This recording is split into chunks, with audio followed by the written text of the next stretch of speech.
Vultos do Espiritismo apresenta Deolindo Amorim, o filósofo e didata do Espiritismo por Jaci Regis. Deolindo Amorim foi um grande didata a serviço do pensamento espírita. De personalidade serena e afetuosa, lutou incessantemente contra a corrupção do pensamento doutrinário e pelo entendimento da obra de Allan Kardec, sempre de forma elegante e independente. Deolindo Amorim nasceu no estado da Bahia, numa família pobre e católica. Foi presbiteriano fervoroso. Rompeu com sua igreja e permaneceu muitos anos sem definição filosófica ou religiosa. Em 1935 descobriu o Espiritismo. A palavra descobriu é empregada no seu sentido de percepção totalizadora de uma ideia. É, certamente, um exercício intelectual, mas ultrapassa esse universo para penetrar no universo da apreensão do objeto. Quando se descobre uma doutrina, por exemplo, ela se incorpora à nossa estrutura mental, ao nosso modo de estar no mundo. Bem ao contrário de qualquer recaída fanática, a descoberta é a forma de inserir-se no conteúdo, abrangendo, pouco a pouco, não apenas os enunciados, as ideias, os conteúdos.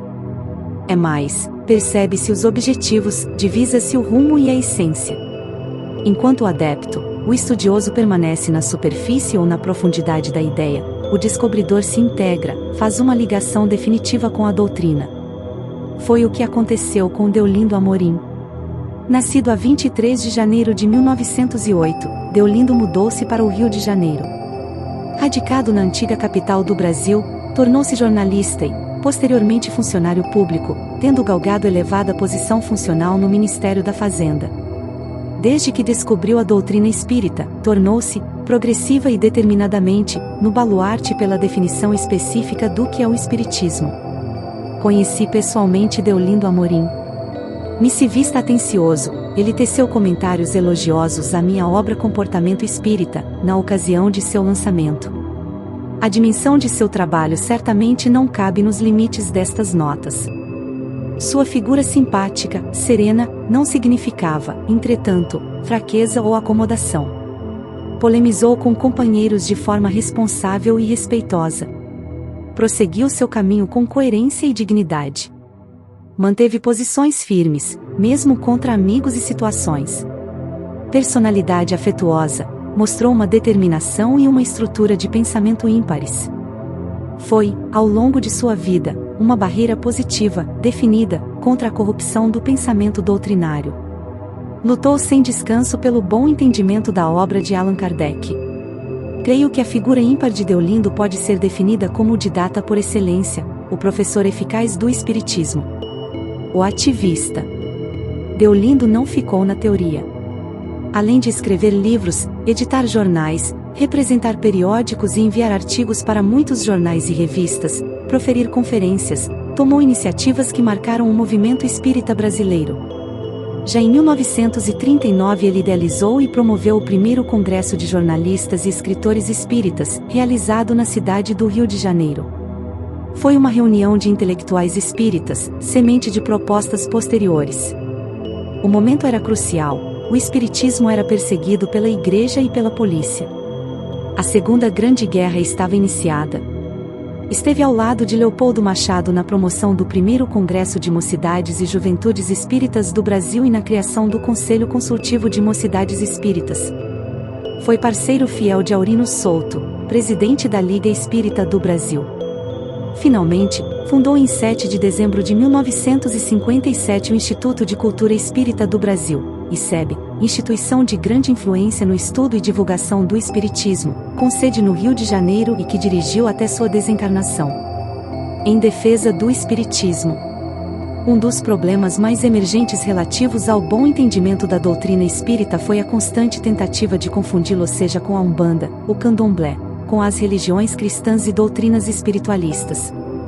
Principalmente com os cultos afrocatólicos, as confusões foram muito grandes. Hoje, talvez, esse aspecto esteja quase superado, mas já foi mais grave.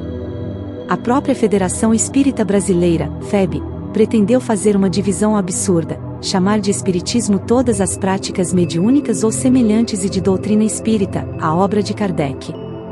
Em 1947 Deolindo publicou Africanismo e Espiritismo, onde deixa clara a inexistência de ligações filosóficas, práticas ou doutrinárias entre o espiritismo e as correntes espiritualistas apoiadas na cultura africana, trazida pelos escravos e que se converteram em várias seitas de gosto popular.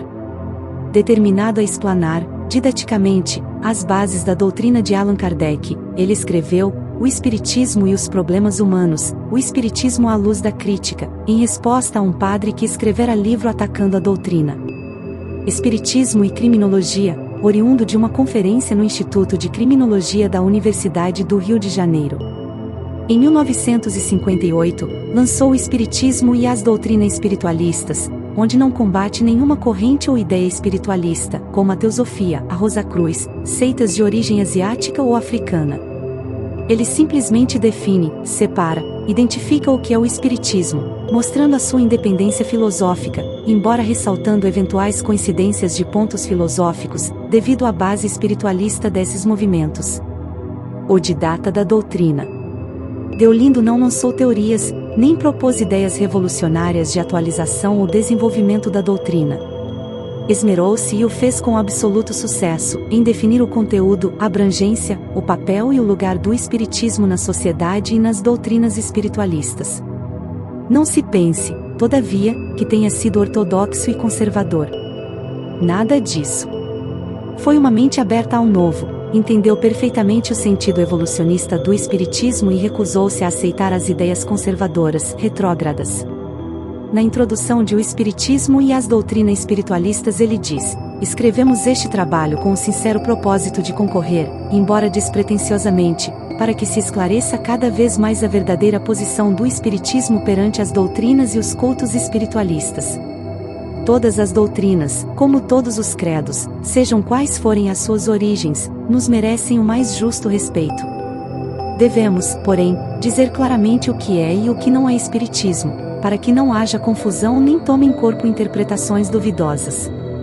E reafirma sua posição. Repetimos que o Espiritismo é universalista, porque os fatos do Espírito são universais, os seus problemas têm o sentido da universalidade, mas também é oportuno acentuar que o Espiritismo não é uma forma de sincretismo doutrinário ou religioso, sem unidade nem consistência. Que é o Espiritismo, afinal?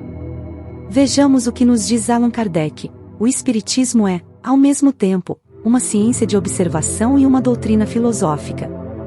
Ciência de observação, sim, nem precisamos dizê-lo, porque tem por objeto uma fenomenologia que já foi comprovada em experiências de doutrina filosófica, realmente, porque, tendo por base experimental o fenômeno mediúnico, faz inquirições sobre as causas e leis, deduzindo consequências que incidem no domínio moral, da religião, da filosofia em si.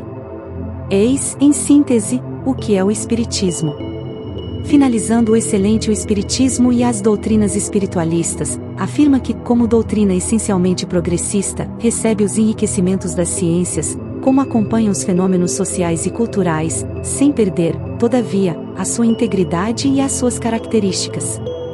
Nenhuma religião, nenhum culto espiritualista poderia absorvê-lo ou confundi-lo, a despeito da existência de aspectos comuns, porque as suas concepções basilares, tendo consequências científicas, filosóficas e religiosas, não permitem adaptações e concessões arbitrárias. Desta proposição, consequentemente, chegamos à conclusão de que o Espiritismo é uma doutrina que se basta a si mesma, sem empréstimos nem acréscimos artificiais. A questão religiosa. Sobre a questão religiosa no Espiritismo, sua posição foi bem igual à de Kardec. Citando as palavras do fundador, concluía que, como qualquer filosofia espiritualista, o Espiritismo tinha consequências religiosas, mas de forma alguma se tornava uma religião constituída. Allan Kardec frisa bem que o Espiritismo não é uma religião constituída.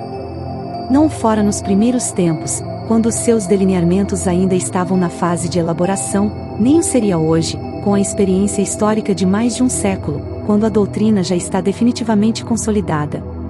O qualificativo constituída não exclui a ideia religiosa. Há muita diferença entre o culto organizado e atos religiosos ou consequências religiosas. O Espiritismo tem, indiscutivelmente, consequências religiosas e muito profundas, mas a sua esquematização, a sua índole e a sua conceituação básica não comportam qualquer forma de culto material, nem sacerdotes, nem chefes carismáticos. O verdadeiro culto para o espiritismo é o culto interior, é o sentimento, a elevação do pensamento. O fato de haver Allan Kardec preferido não instituir nenhum sistema moral, porque lhe bastou a moral cristã para o coroamento da doutrina por ele codificada, não quer dizer que o espiritismo concorde ou deva concordar com tudo quanto ensinam as diversas religiões e denominações cristãs, de muito menos seria possível introduzir no espiritismo práticas, dogmas e formas peculiares às religiões oriundas do cristianismo. E, não é possível reduzir o espiritismo às limitações de uma seita cristã, assim como não se pode concordar com a suposição corrente de que tudo seja a mesma coisa. Tendo se preocupado fundamentalmente com a interpretação filosófica do fenômeno e suas consequências na ordem moral, a codificação do espiritismo não cogitou, nem poderia cogitar, de qualquer culto material, assim como não prescreve cerimônias de iniciação, nem hierarquia sacerdotal. Se reconhecida, como é óbvio, que o espiritismo tem uma ligação estreita com a moral de Jesus, e consequentemente com o Evangelho, deixa claro que essa foi uma decisão de Kardec e separa de maneira muito clara o cristianismo do espiritismo. Pelo fato de aceitar a mensagem do Evangelho, afirmou, não significa que o espiritismo aceita tudo do cristianismo. Ele sempre foi contrário à confusão dos que tentam diluir o espiritismo, seja com os cultos espiritualistas, seja com os rituais do cristianismo. Repudiava o tudo é a mesma coisa, frase usada para justificar as deturpações gritantes contra a identidade da doutrina. É o espiritismo que interpreta o Evangelho, não é o Evangelho que interpreta o espiritismo. Reforço à intelectualidade. Como é comum no movimento espírita, Deolindo foi muito criticado por optar pela cultura e pela inteligência. Existiu, no Rio de Janeiro, a Faculdade Brasileira de Estudos Psíquicos que ele não fundou, como às vezes se diz, mas a que pertenceu e foi seu último presidente. Tornada insubsistente a continuidade da faculdade, ele promoveu a criação do Instituto de Cultura Espírita do Brasil, ICEB, fundado em 7 de dezembro de 1957 e por ele dirigido até sua desencarnação. Quanto à questão da unificação do movimento, Deolindo nunca aderiu à Federação Espírita Brasileira, tanto que aliou-se à Liga Espírita do Brasil, entidade criada em 1927, por Aurino Souto e da qual Deolindo foi o último segundo vice-presidente. Em 1949, com o chamado Pacto Áureo, a Liga Espírita do Brasil, que não tinha representatividade nacional, deixou de existir, transformando-se numa entidade federativa estadual. Hoje, depois de várias denominações, é a USERJ, União das Sociedades Espíritas do Estado do Rio de Janeiro. Deolindo foi contra o acordo. Suas palavras sobre o assunto, em 1949, quando a Liga aceitou o acordo de 5 de outubro, acordo que se denominou depois, Pacto Áureo, tomei posição contrária, votei contra a resolução, porque não concordei com o modo pelo qual se firmara esse documento. E o fiz em voz alta, de pé, na Assembleia, com mais 12 companheiros que pensavam da mesma forma. Admirava muito Leon Denis, de quem disse, Leon Denis pertence, com inteira justiça, à galeria dos mais autênticos filósofos espíritas. Discípulo e continuador de Allan Kardec, ninguém o foi, até hoje, com mais afeição e com vigor intelectual. Mas seu respeito à sua fidelidade ao pensamento de Allan Kardec foi não apenas exemplar, mas de um tirocínio brilhante e uma defesa inteligente e atuante. Em 24 de abril de 1984, aos 76 anos de vida terrena, desencarnou Deolindo Amorim, fechando um ciclo fecundo de pensadores espíritas, dos quais, com justiça ele está num lugar privilegiado. Todavia, mais do que nunca, neste momento em que o espiritismo precisa decidir seu próprio caminho, o pensamento, a palavra e a postura de Deolindo Amorim são elementos indispensáveis para entender, seguir e definir o futuro da doutrina.